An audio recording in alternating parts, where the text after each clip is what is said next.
Assalamu alaikum everyone. Today our topic is the causes of political instability in Pakistan.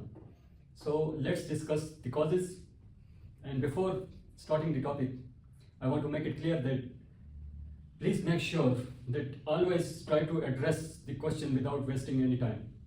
आप इधर उधर की न बात कर, वो कहते हैं ना, तो इधर उधर की बात ना कर, वो फार्मूला यहाँ पे अप्लाई करें, डायरेक्टली एड्रेस करें क्वेश्चन को ताकि आपको अच्छे मार्क्स मिल सकें। तो आइए डिस्कस करते हैं कि पाकिस्तान में पॉलिटिकल इंस्टेबिलिटी के होने की क्या वजूहत हैं।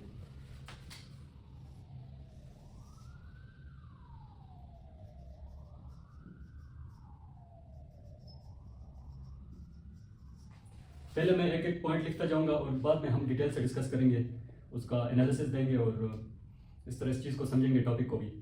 तो सबसे जो पहली वजह है, ये मेरी सब्जेक्टिव ओपिनियन है, आप लोग मुझसे डिसएग्री कर सकते हैं, you have the due right. तो मेरी नज़र में जो सबसे बड़ी वजह है पाकिस्तान में पॉलिटिकल इंस्टेबिलिटी की, वो है lack of consensus between political parties.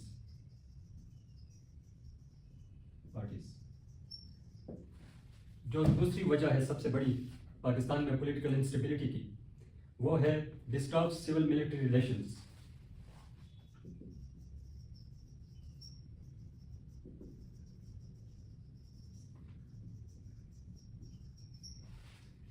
जो तीसरी सबसे बड़ी वजह है वो है एथनिक कॉन्फ्लिक्ट्स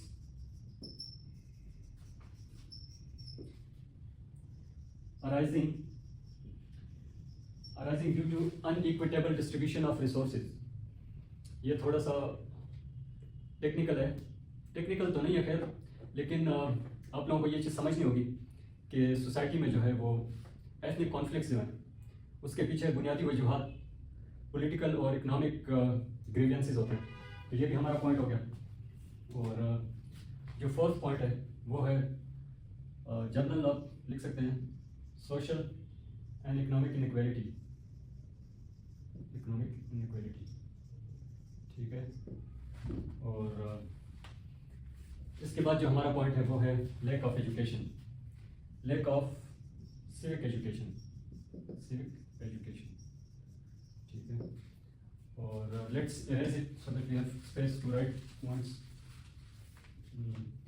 और जो आपका नेक्स्ट पॉइंट है वो है इनइफेक्टिव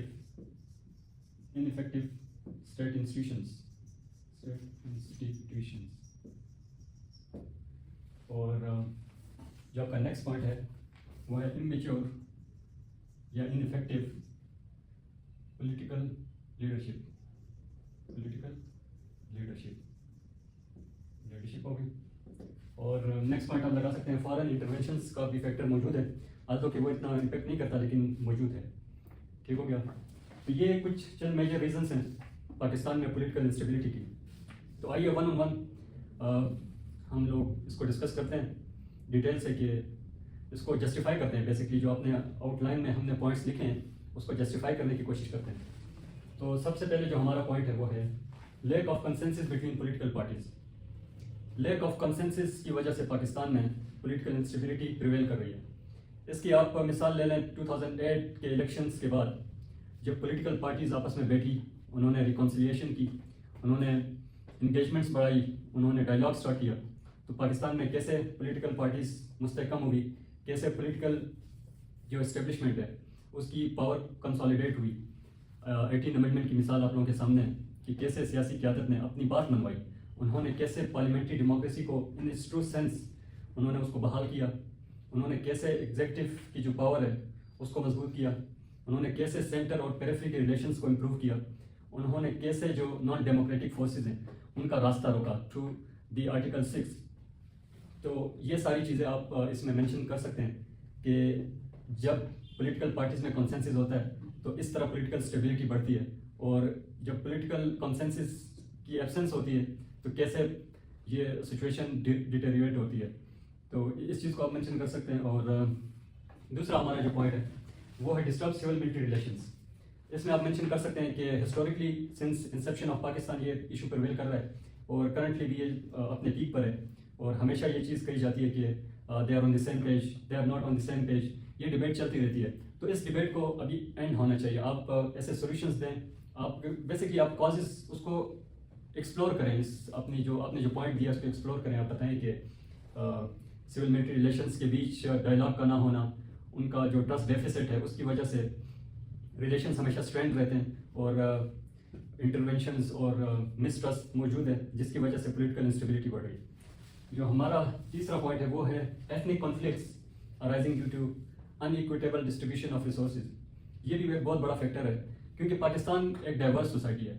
यहाँ पे मल्टी एथनिक ग्रुप्स मौजूद हैं, मल्टीलिंगुअल ग्रुप्स मौजूद हैं, और यहाँ पे कई सेक्ट्स मौजूद हैं, रिलीजियस सेक्ट्स।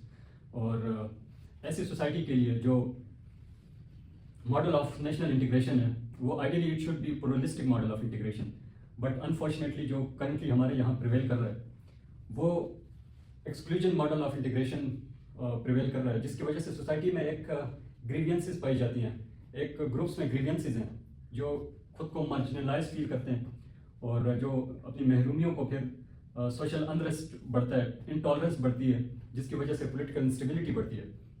तो अगर आप इस चीज़ को इस तरह से एक्सप्लेन करें कि ये जो रैलीज होती हैं और ये जो एंटी गवर्नमेंट प्रोटेस्ट होते हैं और ये जो अपराइजिंग्स होती हैं, इसकी बुनियादी वजह यही है कि आप जो सोसाइटी की जो रियलिटी है उसकी जो मल्टी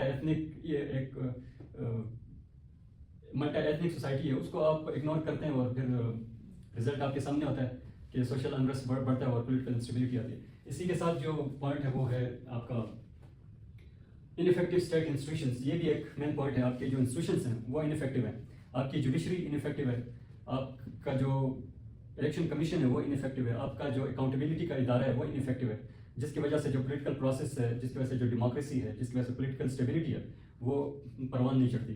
तो ये आप डिस्कस कर सकते हैं।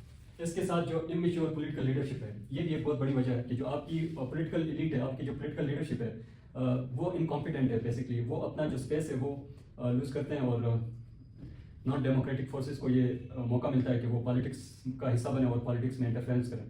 तो ये भी आप देख सकते हैं। और उसके बाद सोशल एंड इकोनॉमिक इनइक्वालिटी, ये तो एक आप लोग भी इस चीज़ से बखूबी वाकिफ़ हैं। सोसाइटी में जो गुर्बत है, जो एक मेजॉरिटी तबका सोसाइटी का वो गुर्बत की लकीर के नीचे है, तो ये भी एक बहुत बड़ी वजह बन रही है पॉलिटिकल इंस्टेबिलिटी की। और ये लोग आप फैक्ट्स एंड फिगर्स के साथ अपने आर्गुमेंट को सपोर्ट कर सकते हैं इसमें। और जो नेक्स्ट पॉइंट है हमारे पास वो है लैक ऑफ सिविक एजुकेशन। ये पॉइंट वैसे बहुत इंपॉर्टेंट है, बिकॉज आपके कंट्री में सिविक एजुकेशन ना होने की वजह से भी पॉलिटिकल इंस्टेबिलिटी बढ़ रही है। उसकी वजह है कि आपका सिविक एजुकेशन ना होने की वजह से पॉलिटिकल कल्चर नहीं बन रहा, आपकी सोसाइटी में एक डेमोक्रेटिक कल्चर नहीं है, सोसाइटी को डेमोक्रेटिक वैल्यूज़ का अंदाज़ा नहीं है, सोसाइटी उसको एक्सेप्ट नहीं करती, जिसकी वजह से जो नॉन डेमोक्रेटिक फोर्सेज हैं उनको आप स्पेस देते हैं, उनको आसानी पैदा करते हैं कि वो अनकॉन्स्टिट्यूशनल अपना रोल प्ले करें। तो सिविक एजुकेशन में आपको, जब सिविक एजुकेशन होती है तो आपको अपने पॉलिटिकल, इकोनॉमिक, सोशल राइट्स का पता होता है, तो आप अपने हक के लिए बोलते हैं, आप राइट टू इन्फॉर्मेशन डिमांड करते हैं, आप अथॉरिटीज़ को आप अकाउंटेबल ठहराते हैं, आप सवाल पूछते हैं, आप ट्रांसपेरेंसी की बात करते हैं।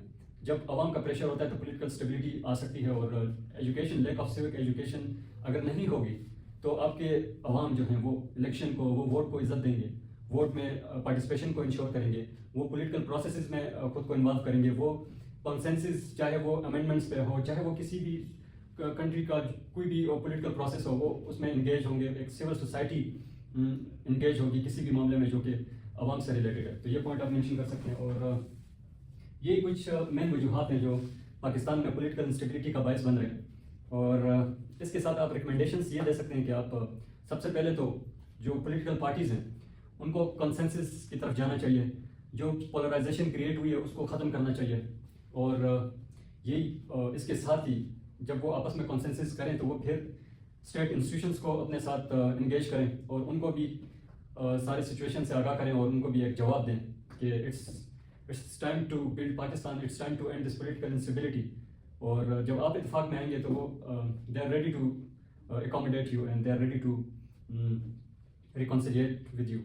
So that's the advice, that's the recommendation that you can give. And the second point is कि आप civic education को improve करें, आप equitable distribution of resources को ensure करें, आप जो ethnic, cultural, linguistic divide है society में इसको improve करें, आप अपने national integration के मॉडल को pluralistic बनाएं। ये सारी recommendations हैं जो आप एग्जामिनर को दे सकते हैं और आपको अच्छे मार्क्स मिलेंगे। और ये कुछ एनालिसिस है पाकिस्तान के सोसाइटी के हवाले से और ये सारा कुछ है। तो उम्मीद करता हूँ कि मेरा ये लेक्चर आपको पसंद आया होगा और आई होप कि फ्यूचर में भी हम इस तरह के इश्यूज़ पे बात करें और डिस्कशंस करें। Thank you.